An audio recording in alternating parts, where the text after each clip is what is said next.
Hi hello friends, welcome back to my channel. ఇంతవరకు channel ఎవరైనా subscribe చేసుకోకపోతే subscribe చేసుకోండి. ఈ పర్టికులర్ వీడియోలో జాగ్రత్తగా చెప్పేది వినండి. ఇంకా ఫర్దర్ డౌట్స్కి కమెంట్ సెక్షన్లో కమెంట్ చేయండి. మీకు మేజర్ డౌట్ ఒకటి ఉంటుంది ఆఫ్టర్ యువర్ రిజిస్ట్రేషన్. అది నేను సపరేట్ వీడియో చేస్తాను. మీకు నోటిఫికేషన్ వచ్చినా రాకపోయినా ఈరోజు ఈవినింగ్ లోపు ఏదో ఒక టైంలో నా వీడియో వచ్చి మన ఛానల్లో చెక్ చేయండి. మీకు after candidate registration me income and మీరు ఏదైతే ఈడబ్ల్యూఎస్ ఇస్తారో అవి నో అని చూపిస్తూ ఉంటుంది స్టేటస్లో. అది ఎందుకు అలా వస్తుంది, ఏం చేయాలి అని చెప్తాను. అది నోటిఫికేషన్ వచ్చినా రాకపోయినా you can check in my channel Nitin Kolluru అని టైప్ చేస్తే లేటెస్ట్ వీడియో చూడండి, లేదా టెలిగ్రామ్లో జాయిన్ అవ్వండి, అక్కడ వీడియో పోస్ట్ చేస్తాను. ఓకే, సో ఇప్పుడు first candidate registration and fee payment ఎలా చేయాలనేది సింపుల్ స్టెప్స్లో నీట్గా ఎక్స్ప్లెయిన్ చేసేస్తాను. చూడండి, మీకు అఫీషియల్ వెబ్సైట్లోకి వెళ్ళండి, అది లింక్ ఇస్తా డిస్క్రిప్షన్లో చూడండి. ఫస్ట్ ఇక్కడ క్యాండిడేట్ రిజిస్ట్రేషన్ అని ఫామ్లో ఉంది కదా, ఇదైతే చూడండి 26 నుండి 30th వరకు మాత్రమే క్యాండిడేట్ రిజిస్ట్రేషన్ ఉంటుంది. అండ్ నెక్స్ట్ వచ్చేసినప్పటికి ఇక్కడ అది క్లిక్ చేసిన తర్వాత క్యాండిడేట్ రిజిస్ట్రేషన్ మీద హాల్ టికెట్ నెంబర్ అంటే ECET hall ticket number and your date of birth click చేసి సబ్మిట్ బటన్ క్లిక్ చేయాలి. Okay, so after submitting your ఆ డీటెయిల్స్ అన్నీ సబ్మిట్ చేసిన తర్వాత ఏదైతే ఈసెట్ అప్లికేషన్ ఫామ్ ఫిల్ చేసినప్పుడు బిఫోర్ ఎగ్జామినేషన్ మీ డీటెయిల్స్ ఇస్తారో ఆ డీటెయిల్స్ అన్నీ కూడా మీకు ఇక్కడ క్యాండిడేట్ డీటెయిల్స్ అన్నీ కనిపిస్తాయి. ఓకే, ఇందులోని మీకు ఎటువంటి చేంజెస్ అవసరం లేదు, అన్నీ కరెక్ట్గా నేను ఈసెట్లో పెట్టినట్టుగా ఉన్నట్టు ఉన్నాయి అని అనుకుంటే మీరు ఫైనల్గా చూడండి, ఏ చేంజెస్ అవసరం లేదనుకుంటే ఫైనల్గా ఇక్కడ do you want to make any changes in the above information provided అని ఉంటే అక్కడ సెలెక్ట్ ఉంటుంది. సెలెక్ట్ మీద క్లిక్ చేసి నో అని పెట్టండి. ఏ చేంజెస్ లేవు, మీరు అన్నీ చెక్ చేసుకోండి ఫర్దర్గా. ఒకసారి ఓపెన్ అయిన తర్వాత క్యాండిడేట్స్ అన్ని డీటెయిల్స్ చెక్ చేసిన తర్వాత ఏ చేంజెస్ లేవంటే ఇక్కడ వెరిఫైలోని do you want to make any changes దగ్గర నో అని పెట్టేసి మీరు వెరిఫై అండ్ సబ్మిట్ అని క్లిక్ చేయండి. క్లిక్ చేసిన తర్వాత మీకు help line centre, select your help line centre అంటుంది. ఆ హెల్ప్ లైన్ సెంటర్ సెలెక్ట్ చేసుకుంటే మీది ఫీ పేమెంట్ పోర్టల్లోకి రీడైరెక్ట్ చేస్తుంది. ఫీ పేమెంట్ చేసేసి మీరు అప్లికేషన్ని సబ్మిట్ చేసి మీరు అప్లికేషన్ ప్రింట్ చేసుకోండి. ప్రింట్ యువర్ అప్లికేషన్ ఫామ్ అని చెప్పి మీకు అఫీషియల్ వెబ్సైట్లో ఉంటుంది, దాని దగ్గరికి వెళ్ళి మీ అప్లికేషన్ ఫామ్ని ప్రింట్ చేసుకోండి. అప్పుడు మీకు స్టేటస్ చూపిస్తుంది. ఇంకా సర్టిఫికేట్ వెరిఫికేషన్ అవ్వలేదు కాబట్టి మీకు ఏమీ చూపించదు. తర్వాత సర్టిఫికేట్ వెరిఫికేషన్ అయిన తర్వాత అప్లికేషన్ ఫామ్ యొక్క స్టేటస్ చూపిస్తుంది. ఓకే, మీకు ఎటువంటి చేంజెస్ లేకపోతే ఈ పద్ధతిలో వెళ్ళాలి. లేదు మీకు చేంజెస్ ఉన్నాయి, అవి ఏంటి అనేది ఇప్పుడు చెప్తాను, చాలా జాగ్రత్తగా వినండి. అందరూ వినండి, చేంజెస్ ఉన్నా లేకపోయినా. మీరు ఎంటర్ అవ్వగానే first me name, date of birth, Aadhaar number, gender, fathers name, address, email ID, mobile number, region చూపిస్తుంది. ఓకే, ఇవన్నీ కరెక్ట్గా ఉన్నాయో చూసుకోండి. ఇవి చేంజ్ చేయడానికి అవ్వదు, ఆల్రెడీ చేంజ్ ఆఫ్ డీటెయిల్స్ అని చెప్పి మీకు category 1 and 2 options already change of corrections డేట్స్లో ఇచ్చేసాడు. మళ్ళీ ఇక్కడైతే చేంజ్ చేయడానికి ఎటువంటి ఆప్షన్ అయితే చూపించట్లేదు. ఓకే, సో చూడండి, ఈ పర్టికులర్ డీటెయిల్స్ చేంజ్ చేయడానికి ఆప్షన్ అయితే ఏం చూపించట్లేదు. తప్పుగా ఉంటే మాత్రం మీరు ఒకసారి ఆఫ్లైన్ కౌన్సిలింగ్కి వెళ్ళాల్సిందే, అంటే హెల్ప్ లైన్ సెంటర్కి వెళ్ళాల్సిందే. ఇవన్నీ ఏమైనా చేంజెస్ కావాలి అంటే ఇక్కడ ఈ particular name of the candidate, date of birth, Aadhaar number, ఈ పర్టికులర్ నేను చూసినప్పటికైతే ఎటువంటి చేంజెస్ అయితే చూపించట్లేదు. మీకు ఒకసారి కనుక చేంజెస్ చూపిస్తుంది అంటే మాత్రం మీరు రిలవెంట్ చేంజెస్ చేసుకోవచ్చు. ఓకేనా, ఇక్కడైతే చేంజెస్ చూపించట్లేదు, ఎటువంటి ఎడిట్ ఆప్షన్ చూపించట్లేదు. ఓకే, ఇంకొక విషయం చెప్పాలి మీకు, అదేంటి అంటే ఇక్కడ క్యాస్ట్ కేటగిరీ ఉంది కదా, క్యాస్ట్ కేటగిరీ మీరు ఎంటర్ చేసిన తర్వాత మీ సేవ క్యాస్ట్ సర్టిఫికేట్ ఉంటుంది కదా, సచివాలయం నుంచి తీసుకుంది కానీ ఏపీ సేవ, మీ సేవ నుంచి కానీ, అది అక్కడ సెలెక్ట్ ఆప్షన్ మీద క్లిక్ చేస్తే అప్లోడ్ ఫైల్ అని వస్తుంది. పీడిఎఫ్ రూపంలో మాత్రమే వాటిని మీరు అప్లోడ్ చేయాలి. <1 MB అయితే పీడిఎఫ్ ఉండాలి.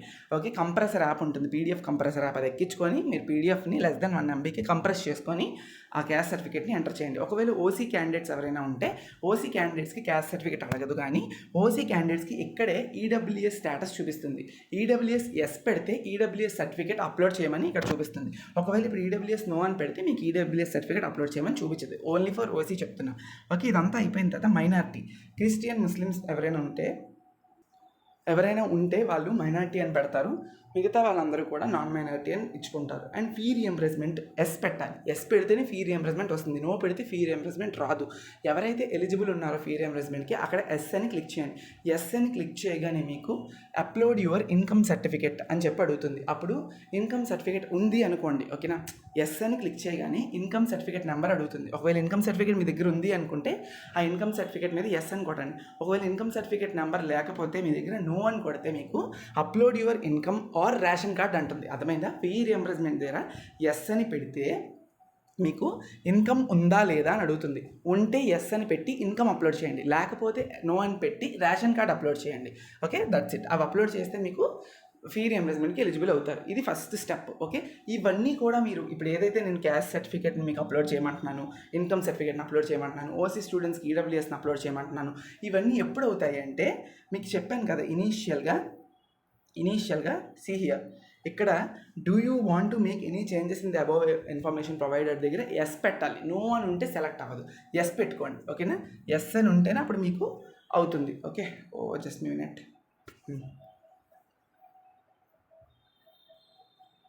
ఓకే, ఎస్ అని పెట్టిన తర్వాత మీరు ప్రొసీడ్ అవ్వచ్చు.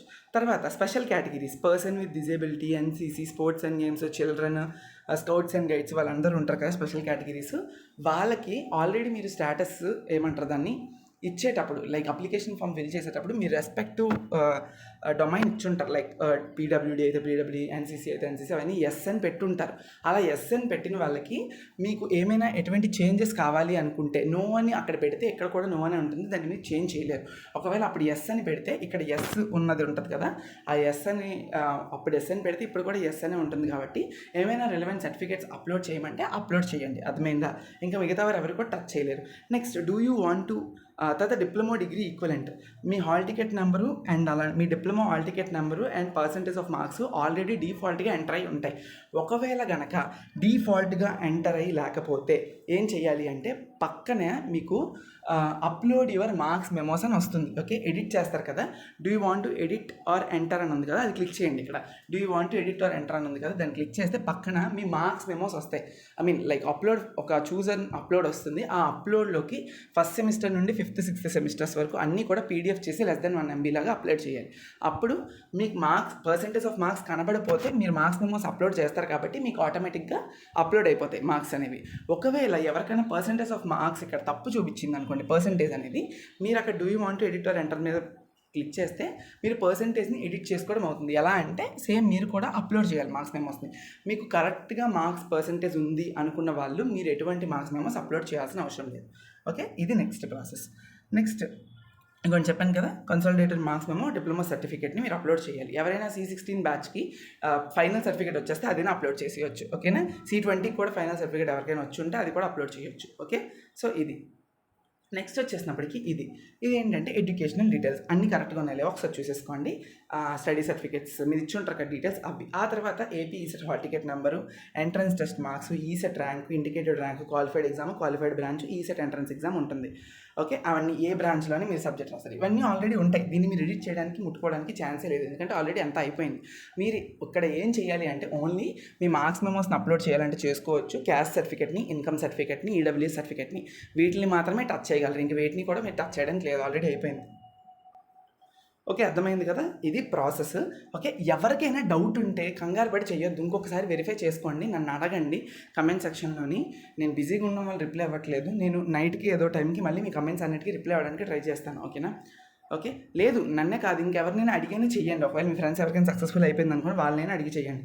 ఓకే, సో ఇదంతా అయిపోయిన తర్వాత finally you have to select verify and submit.